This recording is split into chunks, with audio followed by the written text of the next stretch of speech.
But Simon, it's impossible to make steroid-like gains naturally, right? Wrong!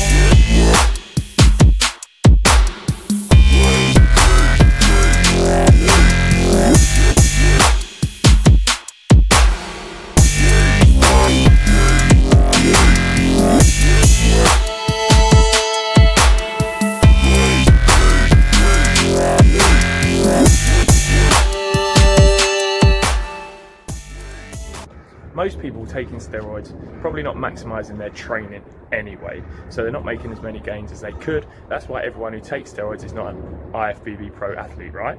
So what I'm going to do in this video is to show you how to maximise 100% your training naturally.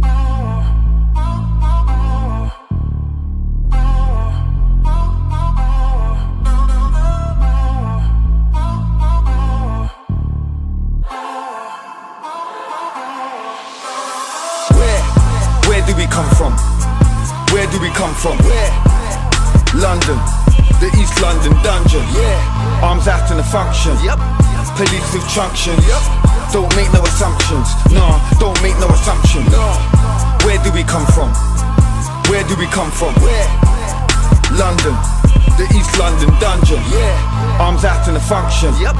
Police with truncheon. Don't make no assumptions. Nah, don't make no assumptions. But it's like everyone's on this thing. Either shots in cling or it's shots in skin. Either shots in him or it's next of kin. If a man's not dead, then he's locked up in a bin. I still drive for the ends with a drop top. Just know the ends is all up door. Any minute now the road might get blocked off. 1 minute the beef dies down and it all pops off. Where do we come from? Where do we come from? London, the East London dungeon.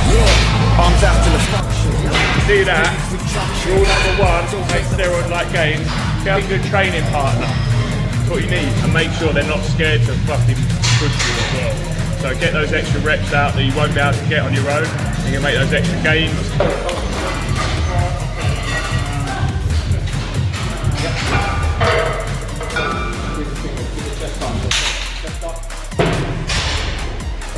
Dean just pointed out another thing. It's on my list, yeah? If you want to make more gains, you've got to train harder. Not just smarter. Makes sense, right? Hard. Partials out, full stretch, drop set. True that, bad boy. That being said, you need to stop putting off this next set and actually do some work.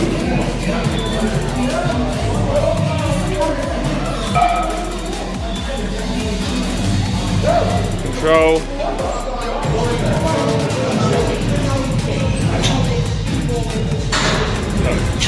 A little bit of a change of plan, but you know me, don't worry about it, adopt that, improve. Alright guys, let's make this quick because it's really hot in here. But if you want to make steroid-like gains, you're going to have to start taking your rest and recovery super seriously, because it's particularly important, especially for the natural athletes out there who are not taking any form of performance-enhancing drugs, aka me. So for me, I need to get 8 to 9 hours sleep to be fully recovered from those intense workouts. Also, you want to make sure that you're doing some form of stretching and cool down at the end of your workout, because when you're in the gym hitting the weights hard, you're breaking down muscles. Oh my god, it's hot in here. But it's your rest and recovery periods that really are when your muscles are building back bigger and stronger, so do not neglect that. Massive, massive impact on your training, just getting enough rest. Obviously, when I talk about rest and recovery, there is a time and a place for rest. Guys, when you're in the gym, make sure your training has a good structure. You want to be working off a structured program. That way you can incorporate progressive overload week on week more steadily and know what you're doing. So have a structured program and track your progress along the way so you actually know what you're doing. Oh, leave me alone. And if you're wondering what progressive overload is, it's basically training harder next time you go to the gym than you did this time. So let's make an example. Let's say I come into the gym for my shoulder workout and I do 10 repetitions with the bar. The next week, obviously, I'm going to want to incorporate progressive overload. So there's a couple of things that I could do. I could come in, use the same weight and do maybe 11 repetitions or 12, push harder than last time. Or what I could do is come on and say this week, I'm going to do 22 kilos and add some weight. So you can add weight or you can add repetitions. You can also reduce your rest periods in between your sets. There are a few different ways that you can incorporate progressive overload, but on a basic note, it's just training harder than you did last time. So make sure you're doing that every workout. I want you to start training harder than before, and if you don't know whether you are, like I said earlier, it's time to start tracking your workouts. There you are. And before you get too excited, guys, when it comes to progressive overload, what you need to be doing is training with the same form every week. So let's use the bench press as an example. Bear with me, bear with me. Let's say the first week, my shoulders are back, nice and tight.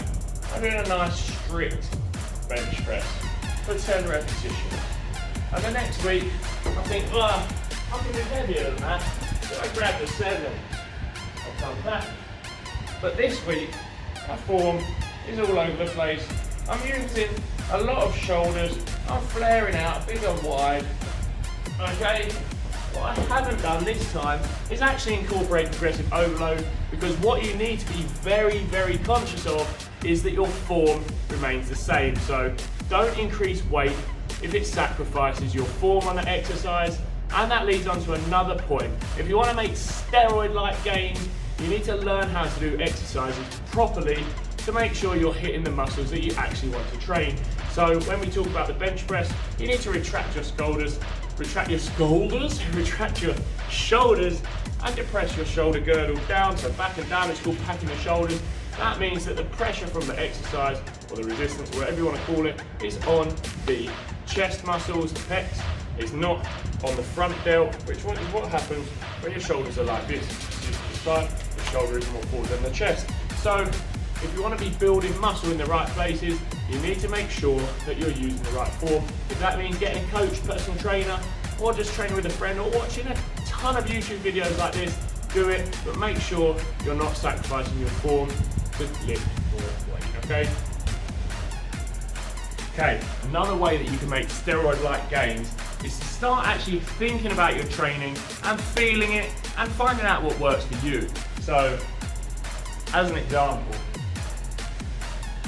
let's say I want to train my biceps. Blood is rushing to the muscles, and that is what we call the pump. No. So, you might say that a bicep curl is a good way for me to train my biceps.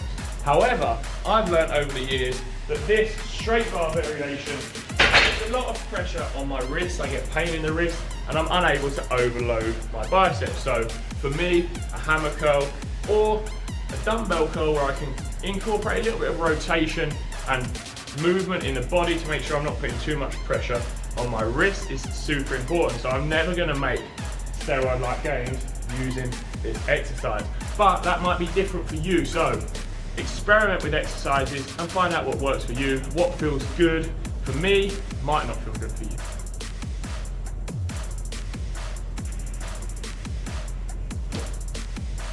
How long have you been there? Jokes. I put the camera there, innit?